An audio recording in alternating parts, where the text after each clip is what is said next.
এই পরোটাগুলো দেখতে কত সুন্দর লাগছে আর কতটা নরম, একদম মুঠো করলে মুঠা হয়ে যাবে।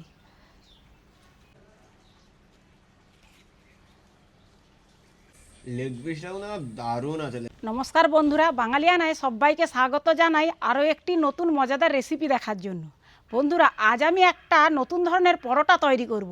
এই পরোটাটা কিভাবে বানাই তোমাদের কিন্তু প্রথম থেকে শেষ পর্যন্ত দেখতে হবে, তাহলেই তোমাদের মনে অনেকটা উৎসাহ জাগবে যে এই পরোটা আমরাও বানাবো।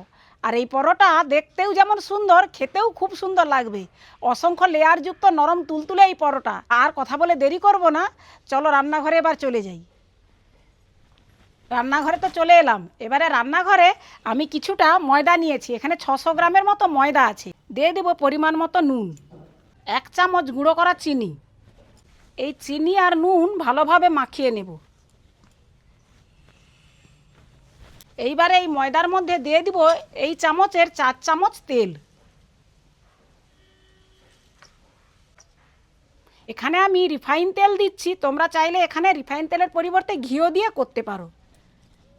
এবারে তেল ময়দাটা একসঙ্গে মাখিয়ে নেব। তেল ময়দাটা মাখানো হয়ে গেছে। এবার এর মধ্যে জল দেব। জলটা অবশ্যই একটু উষ্ণ গরম করে নিতে হবে। ঠিক এইভাবে আঙুলটা ডুবিয়ে রাখবো, আঙুলটা সহ্য করতে পারবে সেই রকম গরম জলটা আস্তে আস্তে একটু একটু করে দিয়ে দিয়ে ভালোভাবে মাখিয়ে নিতে হবে।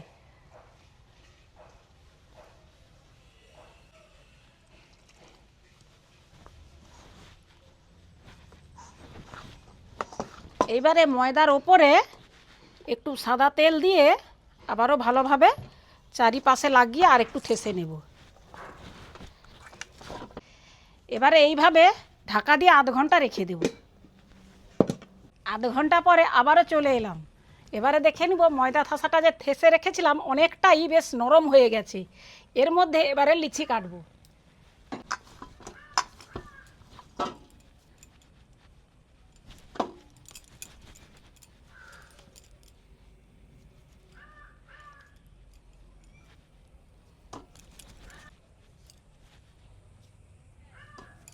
এবারে এই লেচিগুলোকে গোল করে নেব।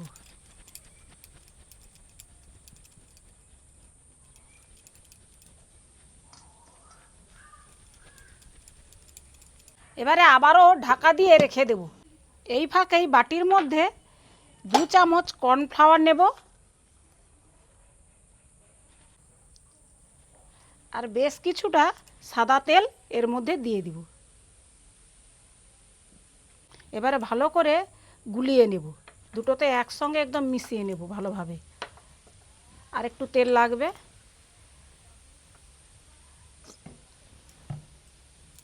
কর্নফ্লাওয়ার আর তেলের মিশ্রণটা ঠিক এইভাবে করে নিতে হবে।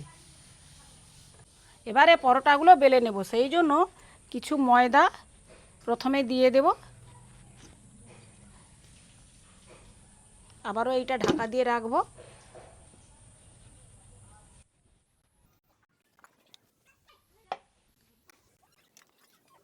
এরকমভাবে গোল করে বেলে নিয়েছি। এর ওপরে এই যে তেলের আর কর্নফ্লাওয়ারের মিশ্রণটা একটু দিয়ে দিব।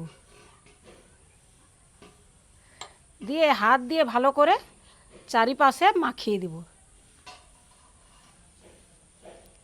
এবার এর ওপরে একটু ময়দা ছড়িয়ে দেব। এইবারে এইটাকে পাট করে নেব। আবার এর ওপরে এই মিশ্রণটা দিয়ে দিব। ওই একইভাবে ময়দা আবার ছড়িয়ে দেব। আবারও এই পাটটা ঠিক এইভাবে দিয়ে দেব। মিশ্রণটা আবার দিয়ে দেব।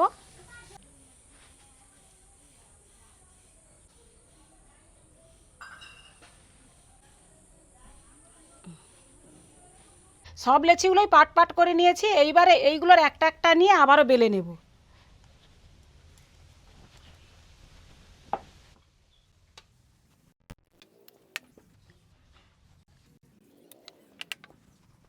এটা বেলা হয়ে গেছে। এবারে আমি গ্যাসটা জ্বালিয়ে নেব। এবারে গ্যাসের মধ্যে একটা ননস্টিক তাওয়া বসিয়ে দিব। এবারে পরোটা এই তাওয়ার মধ্যে দিয়ে দিব।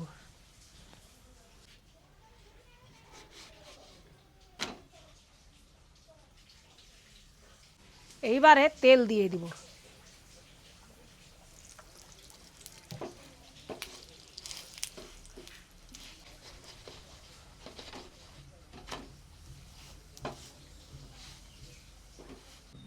এইভাবে লাল করে পরোটাগুলো ভেজে নেব।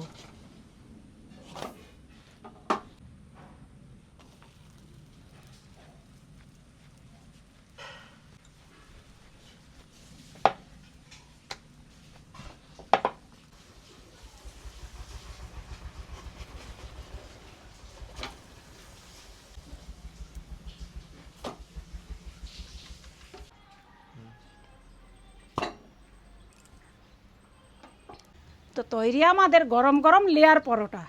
এই পরোটাগুলো দেখতে কত সুন্দর লাগছে আর কতটা নরম, একদম মুঠো করলে মুঠা হয়ে যাবে। তো তোমাদের একটা আমি ছিঁড়ে দেখাচ্ছি।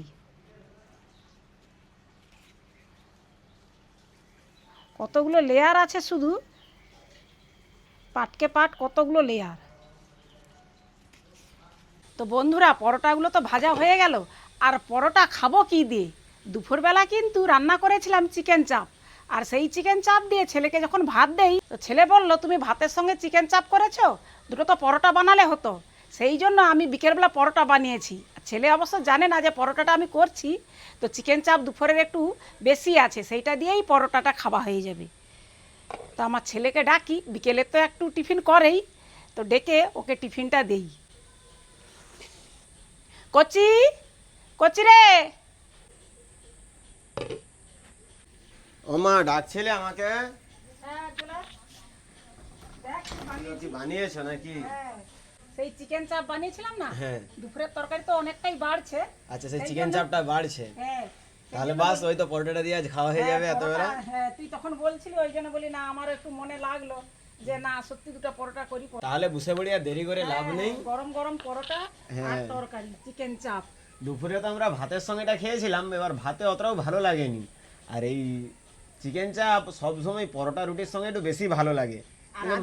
কিন্তু মা তো আর ভাতের সঙ্গে বানিয়েছিল, তখন আমি বলেছিলাম যে একটু পরোটা রুটি কিছু তো বানাতে পারতে, ভালো লাগতো।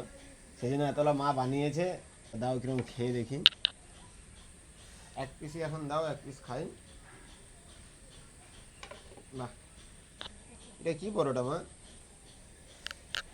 ময়দা দিয়েই বানাইছি, একটু একটু অন্য টাইপের আর কি, অন্য স্টাইলে পরোটা বানানো হচ্ছে। আচ্ছা, পরোটাগুলো একটু মোটা মোটাও দেখাচ্ছে সুদ্ধা। হ্যাঁ, মোটা আর লেয়ার, খুব লেয়ারও আছে। আচ্ছা, হ্যাঁ, অনেকগুলো বেশ পাটে পাটে আছে।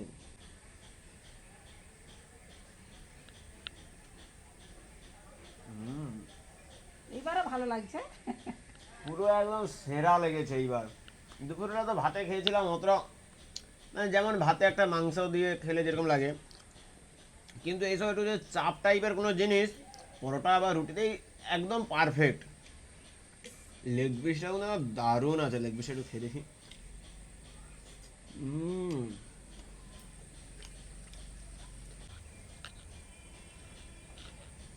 মাঝে মাঝে এরকম একটু হলে ভালো হয়, একটু ভালো কিছু। সত্যি বিকেল টাইমে এরকম পরোটার একটু চিকেন চা বলে আর কি দরকার। তো বন্ধুরা, আমার এই পরোটা তৈরির পদ্ধতিটা কেমন লাগলো তোমরা অবশ্যই কমেন্ট করে জানাবে, আর ভালো লাগলে লাইক শেয়ার তো অবশ্যই করবে। তো তোমাদের সঙ্গে আবারও দেখা হচ্ছে আরও একটি নতুন মজাদার রেসিপি নিয়ে। ততক্ষণে ভালো থাকো, সুস্থ থাকো, আর এইভাবে পরোটা তৈরি করে তোমরাও খেয়ে।